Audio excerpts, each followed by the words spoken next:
Good morning fifth class. I hope आप ठीक होंगे, सेफ होंगे और अपना ध्यान रख रहे होंगे। आज आपका हिंदी रीडर की क्लास है और लेसन 8 है।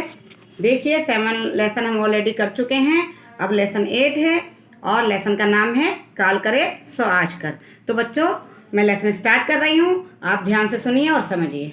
ओके बच्चों, एक बार विद्यालय में एक कहानी प्रतियोगिता का आयोजन किया गया। प्रतियोगिता में प्रथम स्थान प्राप्त करने वाले को सोने का एक सिक्का पुरस्कार स्वरूप दिया जाना था। प्रतियोगिता की सूचना सभी छात्रों को एक माह पूर्व दे दी गई थी। प्रतियोगिता में भाग लेने वाले छात्रों ने अपनी अपनी कहानियाँ प्रस्तुत करनी शुरू कर दी, किंतु अमन ने कहानी लिखने का कोई प्रयास नहीं किया।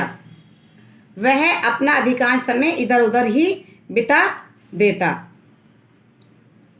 अमन को अपनी योग्यता पर हद से ज़्यादा भरोसा था।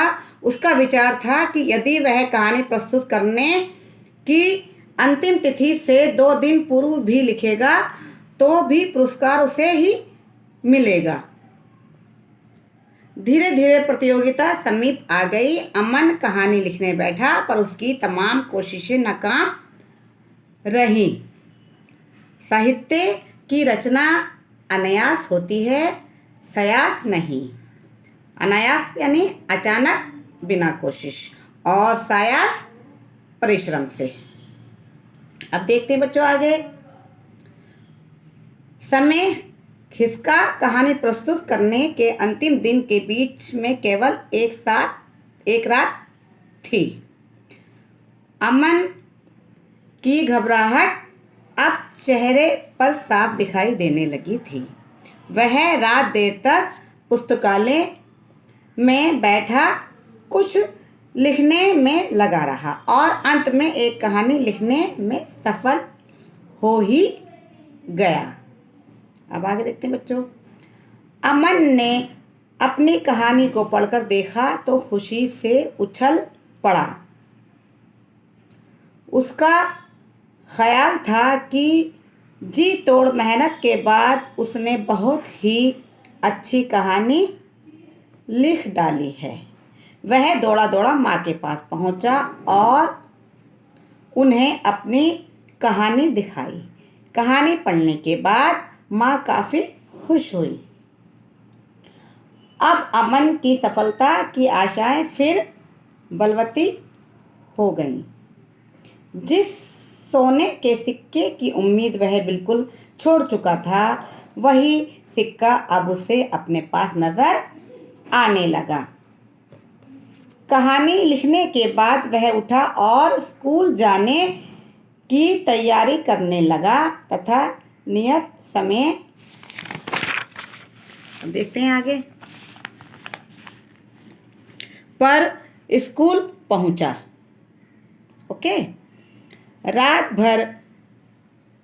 भर की कड़ी मेहनत के कारण उसकी आंखें बोझिल हुई जा रही थीं, लेकिन उसमें उत्सव की कोई कमी न थी। आखिर उसने निर्धारित तिथि पर अपनी कहानी जमा कर ही दी। अब आगे देखते हैं बच्चों। 2 दिन बाद प्रतियोगिता का परिणाम आना था।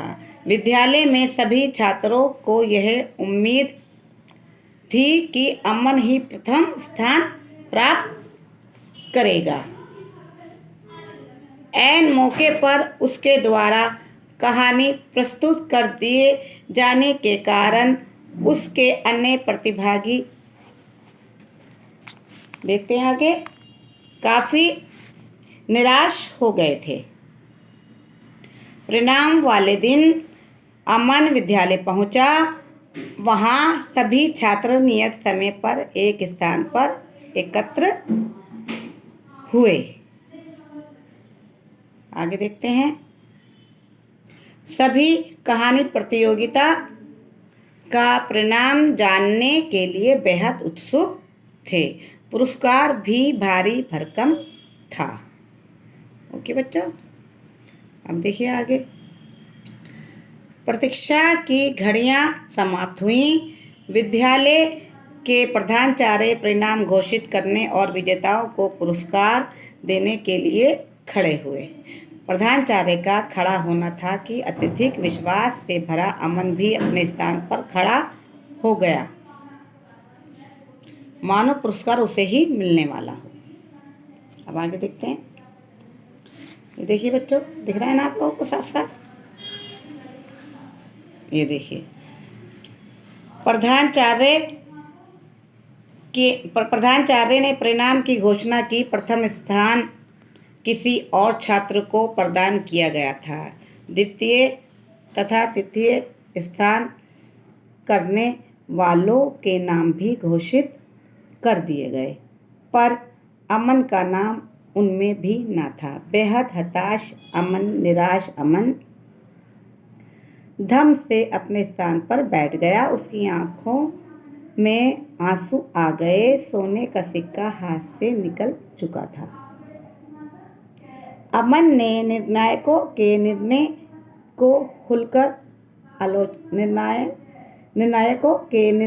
की खुलकर आलोचना की और साथियों से कहा कि यह निर्णय गलत दिया गया है।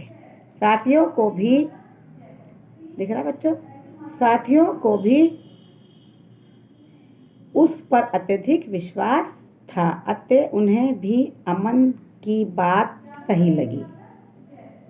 निराश अमन घर की तरफ चल दिया।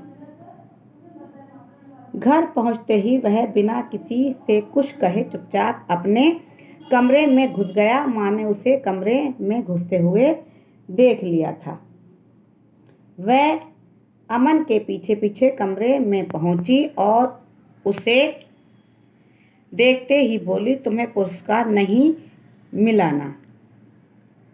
मैं पहले ही जानती थी कि इस बार पुरस्कार किसी और को मिलेगा।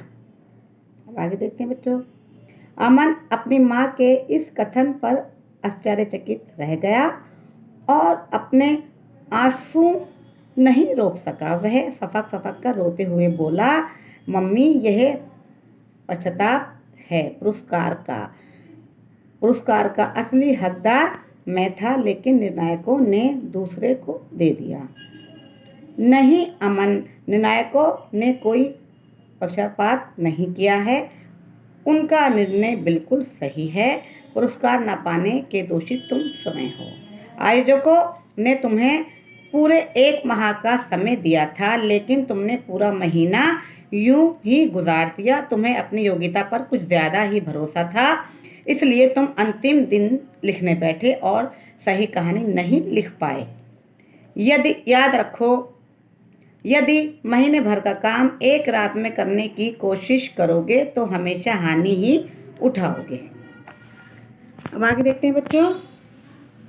ये देखिए, अमन को अपनी गलती समझ में आ गई थी, फिर भी उसने तर्क दिया, लेकिन मम्मी, मेरी कहानी पढ़ने के बाद तो आपने उसकी काफ़ी प्रशंसा की थी। फिर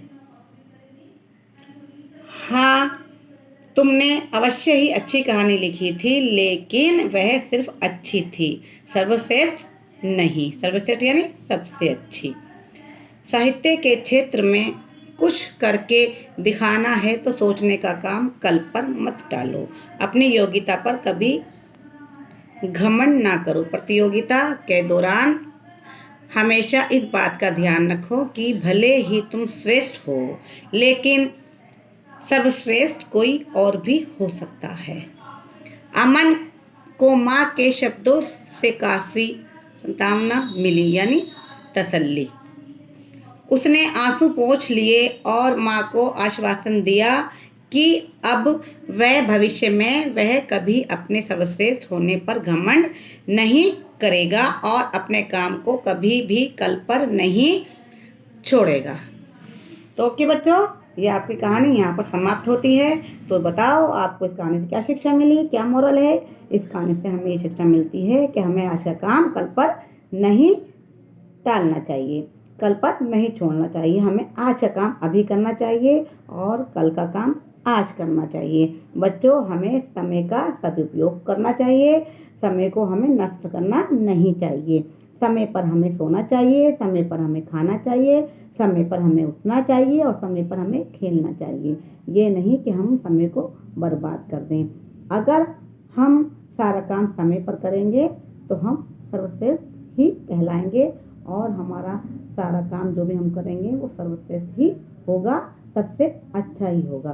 तो बच्चों, हमें कल का काम परसों पर नहीं छोड़ना चाहिए, बल्कि कल का काम आज करना चाहिए और आज का काम अभी तुरंत करना चाहिए। ओके बच्चों, जैसे आपने इसमें देखा, इस बच्चे की आपने स्टोरी सुनी, तो इसने क्या किया, 1 महीने का पहले जो इसको न्यूज़ मिली थी कि इसको ये काम करना है, तो उसने कहानी लिखनी है, तो उसने नहीं लिखी, 1 दिन करने के लिए बैठा। और तो 1 महीने का काम एक दिन में कैसे हो सकता है, लेकिन वो सर्वश्रेष्ठ नहीं होगा, सबसे अच्छा नहीं होगा। तो हमें अपने आप पर घमंड नहीं करना चाहिए और हमें समय का सदुपयोग करना चाहिए। ओके बच्चों, अब मैं आपको कठिन शब्द दूंगी और शब्द अर्थ दूंगी जो आपको होमवर्क में करना है, और ये काम करने के बाद आपको PDF बनाकर सेंड करनी है और इसी के बेस पर हम आपकी अटेंडेंस लगाएंगे। और बाकी का जो अभ्यास कार्य है, एक्सरसाइज, हम आपको अगली क्लास में कराएंगे। ओके बच्चों, अब मैं आपको काम बता रही हूँ। ये देखिए, कठिन शब्द दिए गए हैं यहाँ पे। प्रतियोगिता, अधिकांश, पुस्तकालय, प्रधानाचार्य, आश्चर्यचकित, ये देखिए अंतिम, प्रशंसा, श्रेष्ठ, सर्वश्रेष्ठ एंड लास्ट वाला ये घमंड। ओके बच्चों, अब हम ये शब्द पढ़ेंगे, ध्यान से देखिए। ये वाले शब्द आते हैं: प्रयास, कोशिश, एफर्ट, प्रयास, परिश्रम से, बाय हार्ड वर्क, दिख रहा है आपको, निर्धारित, निश्चित, हताश, जिसकी आशा नष्ट हो गई हो, डिसअपॉइंटेड, पक्षपात, किसी का पक्ष लेना, फेवर। अभी देखिए अनायास, अचानक, बिना कोशिश, सडनली। उम्मीद, आशा, होप, प्रतीक्षा, इंतजार, वेट, निर्णायकों, फैसला देने वाले, जजेस, सर्वश्रेष्ठ, सबसे अच्छी, बेस्ट। ओके बच्चों, तो ये आपको हिंदी की कॉपी पे करना है, नीट एंड क्लीन करना है। ओके बच्चों, बाय, टेक केयर।